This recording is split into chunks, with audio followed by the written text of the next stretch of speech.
తెలంగాణలో ట్రాఫిక్ నియంత్రణ కోసం రేవంత్ రెడ్డి సర్కార్ ఒక నిర్ణయాన్ని తీసుకుంది. ట్రాన్స్జెండర్ పర్సన్స్ ని వాలంటీర్లుగా నియమించాలని ఒక నిర్ణయం తీసుకున్నారు. వారికి స్టైఫండ్ ఇస్తామంటూ యూనిఫామ్ కి సంబంధించి కూడా ఆలోచనలు మొదలయ్యాయి. అధికారుల సూచనలు తీసుకుంటోంది తెలంగాణ రాష్ట్ర సర్కార్.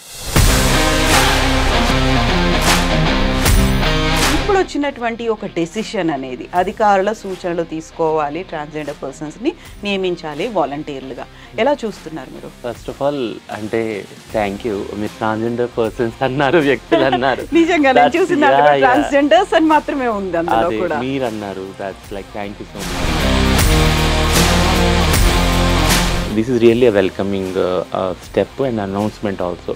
మేము చాలా హర్షిస్తున్నాము and thanks for the CM for coming out this proposal అనేది. చాలా మందికి మాకు డౌట్ ఏంటి అని అంటే దీనికి దానికి ఏమన్నా లింక్ ఉందా, కనెక్షన్ ఉందా, ఆ నేపథ్యంలో సీఎం గారు చెప్తా ఉన్నారనే డౌట్ చాలా కమ్యూనిటీ వాళ్ళకి ఉంది. ఇప్పుడు ఓన్లీ పోలీస్ డిపార్ట్మెంట్ అనే సీఎం గారు అంటున్నారు. ట్రాఫిక్ సంబంధించింది ఒకటి. మూడో విషయము, ఒక హిస్టారికల్ గా మనం చూస్తే వేర్వేరు స్టేట్ గవర్నమెంట్స్, అంటే ఏదైనా స్టేట్ గవర్నమెంట్ ఒక పాలసీ విషయంలో నిర్ణయం తీసుకోవాలనుకున్నప్పుడు మిగిలిన స్టేట్స్ లో ఏం జరుగుతుంది, అడుగు ముందు and very progressive. I should appreciate that. But what is the proper formal procedure? A procedure ద్వారా మీరు అంటే ఒక నోటిఫికేషన్ మీరు పెడతారా, దానికి అప్లై చేసుకోవాలా, జియో రిలీజ్ అవుతుందా, కన్సర్న్ ఆఫీసర్స్ ఉంటారా, how you have to do అనేది they should be a formal procedure for this recruitment. Overall గా ట్రాన్స్జెండర్ పర్సన్స్ ఎలా రియాక్ట్ అవుతున్నారు? మనతో పాటుగా ఉన్నారు transgender persons rights activist Rachana Mudraboina garu. Rachana గారు నమస్కారం అండి. సో సరికొత్త నిర్ణయం, గతంలో బోల్డ్ అంతా సవరణలు అనుకోవాలా లేకుంటే ఏం చేయాలి, సమీక్షలు ఇవన్నీ బోల్డ్ జరిగాయి ట్రాన్స్జెండర్ పర్సన్స్ కి సంబంధించి, వాళ్ళకి సేఫ్టీ, సెక్యూరిటీ, లైవ్లీహుడ్ వీటన్నిటి మీద. ఇప్పుడు వచ్చినటువంటి ఒక డెసిషన్ అనేది అధికారుల సూచనలు తీసుకోవాలి, ట్రాన్స్జెండర్ పర్సన్స్ ని నియమించాలి వాలంటీర్లుగా. ఎలా చూస్తున్నారు మీరు? ఫస్ట్ ఆఫ్ ఆల్ అంటే థ్యాంక్ యూ. మీరు ట్రాన్స్జెండర్ పర్సన్స్ అన్నారు, వ్యక్తులు అన్నారు. నిజంగా నేను చూసిన ట్రాన్స్జెండర్స్ అని మాత్రమే ఉంది అందులో కూడా. మీరు అన్నారు, that's like thank you so much. అంటే we are able to like sensitise few also, like that's big issue for us actually. అంటే 2016 నుంచి కూడా ఎప్పుడైతే ట్రాన్స్ బిల్ ఒక పోరాటం జరిగిందో మన దగ్గర హైదరాబాద్ నుంచి, ఫస్ట్ తెలంగాణ నుంచి, అప్పటి నుంచి పార్లమెంటేరియన్స్ని, ఇంకా సెంట్రల్ గవర్నమెంట్ని, పాలసీ మేకర్స్ని ట్రాన్స్ ఇష్యూస్ సంబంధించిన విషయాల్లో సెన్సిటైజేషన్లో తెలంగాణ ముందుంది యాక్చువల్గా. Thank God. లైక్ అంటే గత ప్రభుత్వం ఒక వెల్ఫేర్ బోర్డ్ పెట్టింది, 2 crores అలాట్ చేశారు వాళ్ళు బడ్జెట్. ఈ గవర్నమెంట్ ఫస్ట్ పాలసీనే ట్రాన్స్ వాళ్ళని ఇంక్లూడ్ చేసింది, మహాలక్ష్మి పాలసీ మీకు తెలుసు. ఆ తర్వాత నెక్స్ట్ ఇది వస్తుంది సీఎం గారి నుంచి. ముఖ్యంగా సీఎం గారి నుంచి రావడం అంటే that's a very big issue. దీని వెనుక చాలా అంటే పొలిటికల్గా చాలా వర్క్ జరిగింది. మీకు తెలుసు Telangana women and transgender joint action committee ప్రకారం మేమందరం ఒక జాయింట్ యాక్షన్ కమిటీలో పనిచేస్తున్నాం, మహిళల రైట్స్ కోసం, పిల్లలు, ట్రాన్స్జెండర్ వ్యక్తుల కోసం అని. అందులో భాగంగా లాస్ట్ టైం కూడా నేను చెప్పాను, రాహుల్ గాంధీ గారు భారత్ జోడో యాత్ర వచ్చినప్పుడు ఒక రిప్రజెంటేషన్ ఇచ్చాం హెల్త్ పాలసీకి సంబంధించి మెయిన్. సో ఆ తర్వాత తెలంగాణ ఎలక్షన్స్ అయినాయి, రేవంత్ రెడ్డి గారు సీఎం అయ్యారు. ఫస్ట్ పాలసీ ట్రాన్స్జెండర్ మహాలక్ష్మి ఇది వచ్చిన తర్వాత ఇది వస్తుంది. Very good, welcoming policy. ఎందుకంటే ఏదన్నా పాజిటివ్గా కమ్యూనిటీకి సంబంధించి ఒక అనౌన్స్మెంట్ అయినప్పుడు, అది కూడా సీఎం నుంచి వచ్చినప్పుడు, we will be very happy. ఒక ఆలోచన మొదలైంది. Because is the leader and leader is also talking about the welfare and inclusion of trans people mostly. This is really a welcoming step and announcement also. మేము చాలా హర్షిస్తున్నాము and thanks for the CM for coming out this proposal అనేది. కొన్ని important concerns ఉన్నాయి ఇందులో. Concerns అనే చెప్తాను నేను. ఏంటంటే లాస్ట్ వీక్ తెలంగాణ హైకోర్టు ఒక జడ్జిమెంట్ ఇచ్చింది, అప్హెల్డింగ్ ఆఫ్ గ్రేడ్ 4 రిజల్ట్స్ అని. అందులో 1% మన దగ్గర 9,000 దాకా జాబ్స్ ఉన్నాయి. 4 ట్రాన్స్జెండర్ పబ్లిక్ ఇంట్రెస్ట్ లిటిగేషన్ వేశారు, 4 ట్రాన్స్జెండర్ వ్యక్తులు. దానిని అనుసరించి తెలంగాణ హైకోర్టు అప్హెల్డ్ చేసింది. తెలంగాణ గవర్నమెంట్ ఏమైందంటే ఈ 1% రిజర్వేషన్ క్లియర్ కాకుండా, దాని మీద క్లారిటీ రాకుండా రిజల్ట్స్ అనౌన్స్ చేయొద్దు అని. సో దానికి కౌంటర్ ఫైల్ చేయాల్సి ఉంది తెలంగాణ స్టేట్ గవర్నమెంట్. ఈ మధ్యలో అది అయ్యే లోపల ఈ అనౌన్స్‌మెంట్ వస్తుంది యాక్చువల్‌గా. చాలా మందికి మాకు డౌట్ ఏంటి అంటే ఒక పక్కన కోర్ట్‌లో నడుస్తా ఉన్నప్పుడు ఇది ఫైనల్ జడ్జిమెంట్ రానప్పుడు ఇంకా ఇది ఓన్లీ ఇంటరిమ్ క్లారిఫికేషన్ అడిగింది కోర్టు గవర్నమెంట్‌ని. సీఎం గారు ఈ అనౌన్స్‌మెంట్ చేశారు. దీనికి దానికి ఏమన్నా లింక్ ఉందా? కనెక్షన్ ఉందా? ఆ బ్యాక్‌గ్రౌండ్‌లో ఆ నేపథ్యంలో సీఎం గారు చెప్తా ఉన్నారనే డౌట్ చాలా కమ్యూనిటీ వాళ్ళకి ఉంది. రెండోది ఒక డిపార్ట్మెంటే కాదు. 2020 అంటే transgender persons protection of rights rules ఉన్నాయి. అది అఫీషియల్‌గా గజెట్‌లో పబ్లిష్ అయిన రూల్స్. ఆ రూల్స్ ప్రకారము ప్రతి ఒక్క గవర్నమెంట్ డిపార్ట్మెంట్‌లో ఒక ట్రాన్స్‌జెండర్ వ్యక్తి ఖచ్చితంగా నియమించాలి. ఎందుకనంటే ఆ యాక్ట్ రూల్స్ అమల్లో ఉన్నాయా లేవా అని చూసుకోవటానికి కేవలం ఒక వ్యక్తిని నియమించాల్సి ఉంది. ఆ విషయంలో చాలా స్టేట్ గవర్నమెంట్లు ఇంకా చేయలేదు. కొన్ని ప్రయత్నిస్తున్నాయి. తెలంగాణలో ఇంకా కాలేదు. కొన్ని చోట్ల జ్యుడిషియల్ వాటిల్లో చూసాము ఉన్నారు ట్రాన్స్‌జెండర్ వ్యక్తులు. But jobs for the sake of ఏదైతే transgender person protection of rules ఉన్నాయో దానికోసమని వారిని నియమించడం ఎక్కడ జరగలేదు. ఏ డిపార్ట్మెంట్‌లో జరగలేదు. సో, పోలీస్ డిపార్ట్మెంట్ ఒకటే కాదు. వేరు వేరు డిపార్ట్మెంట్స్‌లో కూడా హెల్త్ గానీ, ఎంటర్‌టైన్‌మెంట్ గానీ ప్రతి డిపార్ట్మెంట్‌లో కూడా నియమించవలసి ఉంది ప్రతి గవర్నమెంట్‌కి. అది జరగలేదు. ఇప్పుడు ఓన్లీ పోలీస్ డిపార్ట్మెంట్ అనే సీఎం గారు అంటున్నారు. అది కూడా దిస్ ఈజ్ ట్రాఫిక్ కోసం. సంబంధించింది. ఒకటి. మూడో విషయము ఒక హిస్టారికల్‌గా మనం చూస్తే వేర్వేరు స్టేట్ గవర్నమెంట్స్ అంటే ఏదైనా స్టేట్ గవర్నమెంట్ ఒక పాలసీ విషయంలో నిర్ణయం తీసుకోవాలనుకున్నప్పుడు మిగిలిన స్టేట్స్‌లో ఏం జరుగుతుంది చూడండి అని అంటారు ఆటోమేటిక్‌గా. సో, మనకు తెలుసు ప్రీతికా యాష్‌ని తమిళనాడులో ఫస్ట్ ఎస్ఐ అయింది. అది కూడా త్రూ కోర్ట్ ద్వారానే అయింది. ఆ తర్వాత ప్రీతికా యాష్‌ని తర్వాత ఒక 18 మంది ట్రాన్స్ మహిళలు, పురుషులు గానీ తమిళనాడు పోలీస్ డిపార్ట్మెంట్‌లో ఉద్యోగాలు త్రూ కోర్ట్‌నే వచ్చాయి మళ్ళీ అది కూడా. అది అయిపోయినాక వి హావ్ సీన్ బీహార్‌లో ఒక సెగ్మెంట్ ఆఫ్ ట్రాన్స్ పీపుల్‌ని అక్కడ తీసుకున్నారు. రిక్రూట్ చేసుకున్నారు. ఆ తర్వాత మహారాష్ట్రలో ఆర్డర్స్ ఉన్నాయి. మహారాష్ట్ర హైకోర్ట్‌వి. బట్ ఇంకా గవర్నమెంట్ ఇంప్లిమెంట్ చేయలేదు. ఇంకా పాలసీ తయారు చేయలేదు. సో, ఇవన్నీ నేపథ్యంలో తీసుకొని మేము ఇనీషియల్స్ 2009లోనే వినేవాళ్ళము. ఏంటినంటే 2009లో ఫస్ట్ తమిళనాడు వెల్ఫేర్ బోర్డ్ వచ్చింది. అరవాణి వెల్ఫేర్ బోర్డ్ అని. కరుణానిధి గారు అప్పుడు నియమించాక అది మొత్తం కంట్రీలోనే ఫస్ట్ వెల్ఫేర్ బోర్డ్. అది అనుసరించి సర్జరీస్ ఫ్రీగా ఇచ్చారు. ఆ తర్వాత జాబ్స్‌లలో సేమ్ ఇట్లానే ఇదే విధంగా ట్రాఫిక్ దానిలో ట్రాన్స్ మహిళలకు జాబ్స్ ఇచ్చారు. అది కంటిన్యూ చేసింది నెక్స్ట్ జయలలిత గారు గవర్నమెంట్ వచ్చినాక కంటిన్యూ చేశారు. ఆమె ఎప్పుడైతే ఆమె ఇంటి నుంచి సెక్రటేరియట్‌కి వెళ్ళేదో దారి పొడుగునా ట్రాన్స్ వాళ్ళే నించొని ఉండేవాళ్ళనమాట. So, so we used to feel proud. అంటే షీ జస్ట్ వాంటెడ్ సీఎం కాన్వాయ్‌కే సీఎం ఉన్నారంటే కాన్వాయ్‌కే ఉండేవాళ్ళు. విమెన్ అండ్ ట్రాన్స్ విమెన్ అన్నప్పుడు we felt very proud of that అనమాట. సో, హిస్టారికల్‌గా తీసుకున్న ఇవన్నీ ఉన్న బ్యాక్‌గ్రౌండ్ నేపథ్యంలో ఈ నిర్ణయం తీసుకున్నారా అని కూడా ఒక రిఫరెన్స్ మనకు కనపడతా ఉంది. ఇది third issue. Fourth main issue ఏంటి అంటే జాబ్స్ అయితే డిక్లేర్ చేశారు. బట్ సంప్రదించి ఉంటే ఇంకా బాగుండేది కమ్యూనిటీని. అంటే మేము ఎప్పుడు ప్రతిసారి గవర్నమెంట్ దగ్గరికి వెళ్ళినప్పుడల్లా మేము అనేది ఏంటంటే ఒక కమ్యూనిటీ కన్సల్టేషన్ పెట్టండి. What are the priorities representatives ఎవరున్నారు? What are the priorities? Horizontal reservation సంబంధించి ఆల్రెడీ కోర్టులో జరుగుతూ ఉంది. పిఐఎల్ జరుగుతూ ఉంది. But before that if you want to come as a policy ఉద్యోగాలు ఇవ్వాలి అనుకుంటే ట్రాన్స్‌జెండర్ వ్యక్తులకి ఎలా ఇవ్వాలి? ఏమి ఇవ్వాలి? దానికి సంబంధించిన గైడ్‌లైన్స్ ఎలా ఉండాలి? ఏ గ్రేడ్‌లో ఉండాలి? ఒక జాబ్ సెక్యూరిటీకి సంబంధించి లేదా ఆఫ్టర్ జాబ్ వాళ్ళ ఫ్యూచర్ ఏముంటుంది? ఆన్ జాబ్ ఉన్నప్పుడు వాళ్ళకి ఏం ఫెసిలిటీస్ ఉంటాయి? ట్రాన్సిషన్ ఫెసిలిటీస్ గానీ, ఇన్సూరెన్స్ గానీ, ఈ మెడికల్ ఇన్సూరెన్స్, హెల్త్ ఇన్సూరెన్స్ కానీ అలానే లైఫ్ ఇన్సూరెన్స్ కూడా ఇంక్లూడింగ్. సో, ఇవన్నీ ఎలా ఉంటాయి? వీటి గురించి ఒక డిస్కషన్ అంటూ జనరేట్ చేయాలనేది మేము ఎప్పుడు చెప్తా వచ్చాం. బట్ ఇది జరగకుండానే ఈ పబ్లిక్ అనౌన్స్‌మెంట్ వచ్చింది.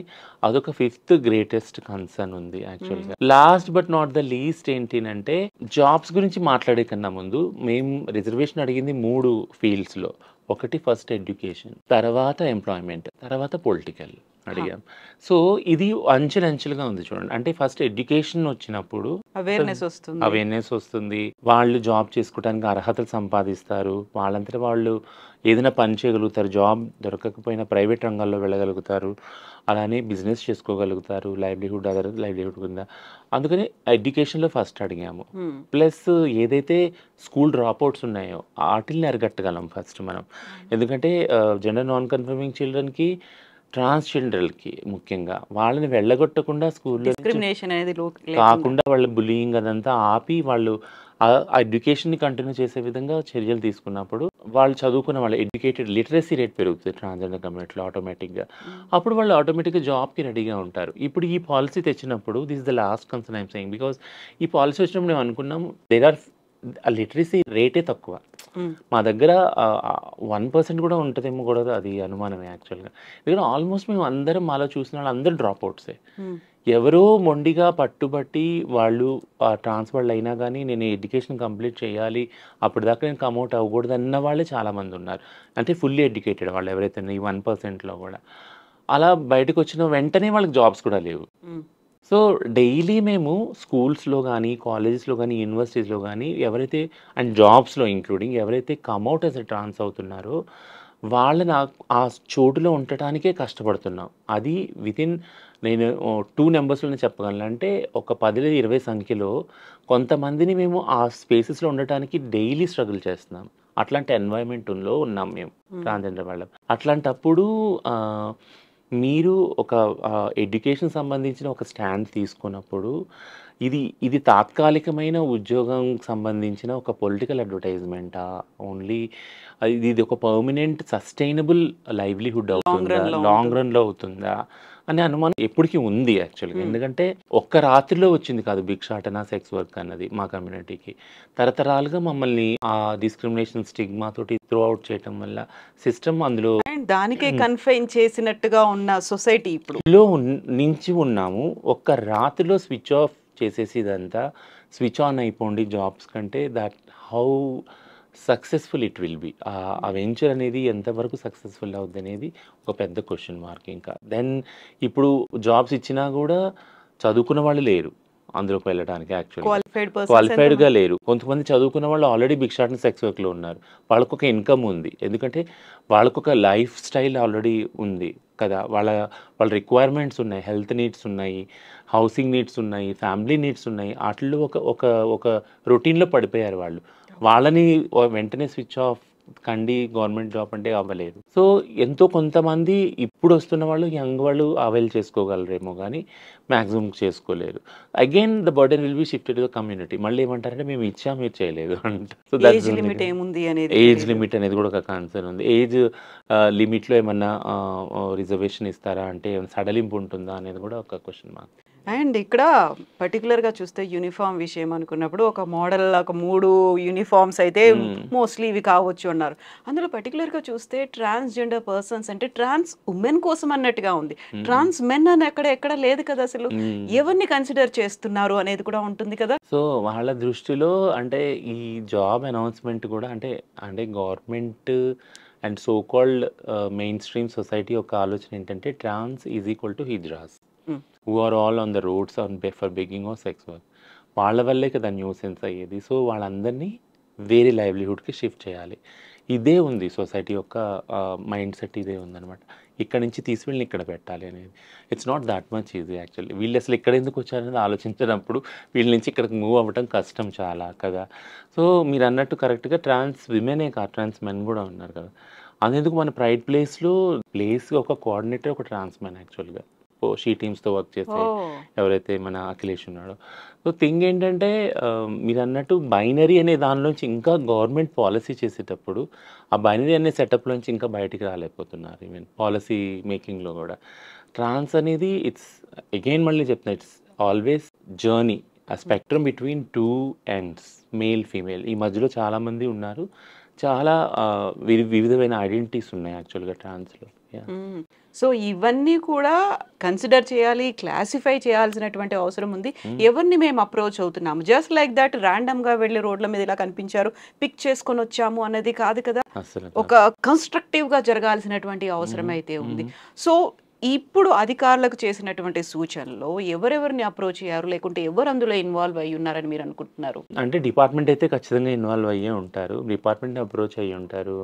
వాళ్ళని అడిగే ఉంటారంటే మీకు తెలిసిన సో, ఇందులో ముఖ్యమైన బ్యాక్‌లాగ్ ఒకటి ఏం చెప్తున్నారు కవిత గారు, అసలు నంబర్స్ ఉన్నాయా గవర్నమెంట్ దగ్గర ప్రాపర్? హ్మ్. సో, నంబర్స్ ఉండటానికి 2011లో మనకు సెన్సస్ అయిందంటున్నారు కదా! 2024లో అవ్వాలి యాక్చువల్‌గా ఈ ఇయర్‌లో. అఫీషియల్గా అవ్వాలి. బట్ అది ఎప్పుడు స్టార్ట్ అవుతుందో తెలియదు. బట్ దానికి అనుగుణంగా ట్రైనింగ్ కూడా ఇచ్చారా లేదా తెలియదు, ఎవరైతే ఈ సెన్సెస్ని కలెక్ట్ చేస్తారో డేటా వాళ్ళని. ఒకటి ఏంటంటే నెంబర్స్ లేనప్పుడు ఏ ఫెసిలిటీని కూడా రోల్ అవుట్ చేయాలంటే చాలా కష్టం అవుతుంది. మీకు తెలిసే ఉంటుంది, అంటే ఇప్పుడు ఇనీషియల్గా సమగ్ర సర్వే జరిగింది. అప్పుడు మేము సెక్రటేరియట్కి వెళ్ళినప్పుడు అడిగాము చూచాయిగా, అసలు మీరు సమగ్ర సర్వే చేసి ఉంటారు కదా అంటే, ఆ రిజల్ట్స్ అయితే బయట ఎవరికి పెట్టలేదు. బట్ ఓటర్ కార్డ్ ఫస్ట్ ఒక 200 మెంబర్స్ ఉంటారేమోనండి. స్టేట్ వైడ్గా అంటే దాన్ని మేము చూసి 200 మెంబర్స్ ఇది అంటే ఏ ఎంత లెక్క? తక్కువ ఏ లెక్క అవుతుంది అనేసి. యాక్చువల్గా రీసెంట్గా కూడా ఒక ఆర్టికల్లో 2 డిస్ట్రిక్ట్స్లో మెంబర్స్ని కంపేర్ చేసినప్పుడు ట్రాన్స్జెండర్ వాడిని 30 మంది ఈచ్ డిస్ట్రిక్ట్ అని, 30 మంది ఏ లెక్కంగా. సో థింగ్ ఏంటంటే ప్రాపర్ ఇది లేదు, డేటా లేదు, సెన్సెస్ లేదు గవర్నమెంట్ దగ్గర. లేకపోవటానికి చాలా కారణాలు ఉన్నాయి, అది నేను ఒప్పుకుంటాను. అంటే ఆధార్ కార్డులో చాలామంది మెయిన్ ఫీమేల్ అని ఉన్నాయి, ట్రాన్స్ అని పర్టికులర్గా లేకపోవటం వల్ల రాదు, ఓటర్ కార్డులు కూడా మేల్ ఫీమేల్ అని ఉన్నాయి ఇవన్నీ. సో ట్రాన్స్జెండర్ సర్టిఫికేట్ ఎప్పుడైతే 2019 చట్టం కింద అవుతుందో వెబ్సైట్లో, అవి కూడా చాలామంది చేసుకోవడంలో వెనకబడి ఉన్నారు. ఎందుకంటే అది ఆన్లైన్లో ఉంది, చాలామంది చదువు రాని వాళ్ళు. ఆఫ్లైన్ ఇంకా ఇప్పుడు 1-2 ఇయర్స్ నుంచి మేము పుష్ చేయడం వల్ల అవుతున్నాయి. కొన్ని సఖీ సెంటర్స్లో అక్కడ తెలంగాణలో చేస్తున్నారు వాళ్ళకి. బట్ ప్రాపర్గా ఆఫ్లైన్లో ఒకవేళ ట్రాన్స్జెండర్ వాళ్ళు చేసుకోవాలన్నా కూడా ఆ వెసులుబాటు కూడా లేదు, అంత టైం కూడా లేదు. యాక్చువల్గా ట్రాన్స్జెండర్ వారు పొద్దున్న లేస్తే భిక్షాటనకి వెళ్ళటం, రాత్రి అయితే సెక్స్ వర్క్, ఈ అవైలబిలిటీ లేదు. సో సెన్సెస్ అనేది రాదు అన్లెస్ అంటే గవర్నమెంట్ పట్టించుకొని స్టెప్ డౌన్ చేసి ఆ సెన్సెస్ అన్ని. ఇప్పుడు కొత్తగా వచ్చింది ఏంటి అంటే రేషన్ కార్డ్స్ ఇస్తామని అంటున్నారు. వెరీ గుడ్, అది వెరీ గుడ్ మూవ్. అంటే నేను చెప్తున్నా కదా, అంటే ఈ గవర్నమెంట్ వచ్చాక చాలా మూవ్స్ ఒక్కొక్క అడుగు ముందు and very progressive moves. I should appreciate that. అంటే I will be devil's advocate at the same time. అంటే అది నేను ఆ కమ్యూనిటీ, నేను అంటే ఆ వెనుకబాటుతనాన్ని నుంచి వచ్చాను కాబట్టి, అది అనుభవించాను కాబట్టి, ఎక్స్పీరియన్స్ ద్వారా నేను చెప్పగలుగుతున్నాను. అంటే this is not enough for me అన్నట్టు, నా కమ్యూనిటీకి ఎనఫ్ కాదు అనేసి. బట్ ఏదైతే మూవ్ తీసుకుంటున్నారో అది ఖచ్చితంగా అప్రిషియేట్ చేస్తున్నాము. ఇప్పుడు ట్రాన్స్జెండర్ కార్డ్స్ ఇస్తానని ఒక స్టెప్ తీసుకున్నారు, విచ్ ఈస్ వెరీ గుడ్. ఎందుకంటే ప్రతిదీ రేషన్ కార్డ్తోని లింక్ అయ్యింది. ట్రాన్స్జెండర్ ఐడి కార్డు ఉన్నా లేకున్నా, లేదా ఆధార్ కార్డు ఉన్నా లేకున్నా, రేషన్ కార్డు ఇచ్చినప్పుడైతే అందరికైతే రోటీ కపడా మకాన్ అయితే ముఖ్యం కదా అది. సో కాబట్టి ఫస్ట్ ఫుడ్ నుంచి స్టార్ట్ చేసుకుంటే రేషన్ కార్డు వస్తుంది. రేషన్ కార్డుని పెన్షన్కి, హౌసింగ్కి, వేరే వాటికి లింక్ చేయొచ్చు. ప్రత్యేకించి సెల్ఫ్ హెల్ప్ గ్రూప్స్ కూడా స్టార్ట్ చేసాము, అవుతున్నాయి.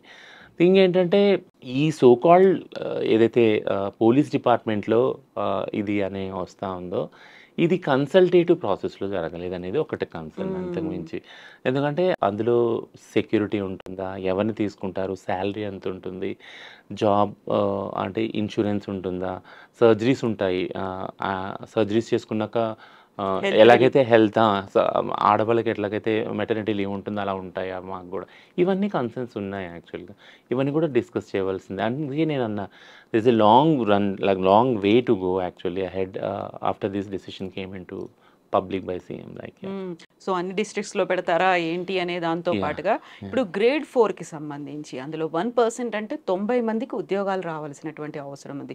అక్కడైతే ఫిక్స్డ్ గా కనిపిస్తుంది 90 మందికి ఉద్యోగాలు వస్తాయి అనేది. ఇక్కడ ఎంత మంది రిక్వైర్మెంట్ ఉంది, ఎంత మందిని ఏ పర్సెంటేజ్లో తీసుకుంటాము అవన్నీ రాలేదు. కాకపోతే మనం ఇంకా ఎర్లీ స్టేజ్లో మాట్లాడుకుంటున్నామా, లేదు సీఎం అనౌన్స్ చేశారు కాబట్టి ఇవన్నీ కన్సర్న్స్ని సీఎం దాకా వెళ్ళాలని మాట్లాడుకుంటున్నామా? ఖచ్చితంగా సీఎం దాకా వెళ్ళాలి. అంటే ఇవన్నీ జరుగుతాయనే నేను అనుకుంటున్నాను. ఎందుకంటే మహాలక్ష్మి పథకం వచ్చినప్పుడు దానిలో ఉన్న కొన్ని స్పష్టీకరణలు అడిగినప్పుడు అవి క్లారిఫై అయినాయి, ఎవరికి ఇస్తారు ట్రాన్స్జెండర్ అని. అంటే నేను ఇప్పుడు ప్యాంట్ షర్ట్ వేసుకున్నాను, but I identify myself as trans from Telangana. Other state నుంచి అయితే ఇవ్వరు, నాకు ఐడి కార్డు ఉన్నా కానీ.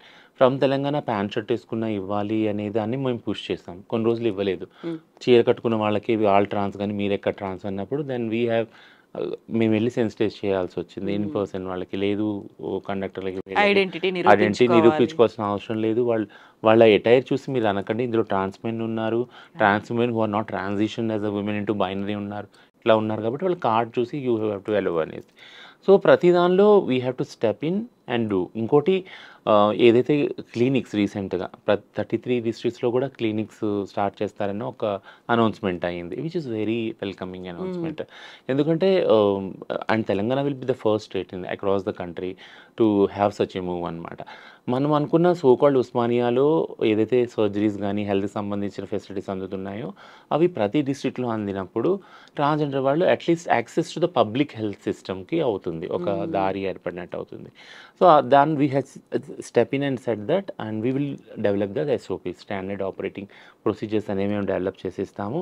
ప్రతి ఒక్కళ్ళు గవర్నమెంట్ హాస్పిటల్కి వచ్చి ఏ హెల్త్ ఇష్యూ ఉన్నా కానీ దాన్ని అక్కడ చూపించుకోవాలి. అలాగే ఆరోగ్యశ్రీ వచ్చేలాగా ఆరోగ్యశ్రీ డిపార్ట్మెంట్స్ తోటి మాట్లాడటం జరుగుతూ ఉంది.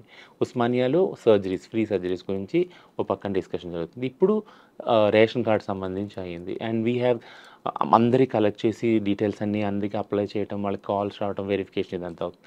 థింగ్ ఏంటంటే ఒక పాలసీ రాగానే వెంటనే వీ కెనాట్ సే దట్ ఏదో అవుద్దా అవ్వదని, బట్ కన్సర్న్స్ని అయితే లిస్ట్ అవుట్ చేయొచ్చు. బట్ ఇది కన్సల్టేటివ్ ప్రాసెస్ ద్వారా కూడా అయ్యి ఉండొచ్చు అనేది ఒక కన్సర్న్ ఎప్పుడు ఉంటుంది, అదైతే ఉంటుంది.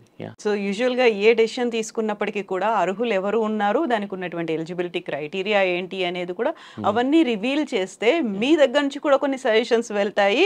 ఎస్ దీన్ని ఇలా మిస్యూజ్ చేయకుండా చూడొచ్చు అనేటువంటి ఒక సజెషన్. ఎందుకంటే ఇప్పటిదాకా మనకి యూనిఫామ్కి సంబంధించి రిలీజ్ అయినటువంటి ఫొటోస్లో అది కేవలం ట్రాన్స్ పర్సన్స్ అండ్ ట్రాన్స్ ఉమెన్ అన్నట్టుగానే చూపిస్తున్నారు. అందులో ఎవరెవరిని తీసుకుంటారు, ఎలా ఉంటారు, దేన్ని క్రైటీరియా తీసుకుంటున్నారు, ఎలిజిబిలిటీ ఏంటి, దేన్ని కన్సిడర్, ఇవన్నిటికీ సంబంధించి ఆన్సర్స్ అయితే ఇంకా కావాల్సిన అవసరం ఉంది.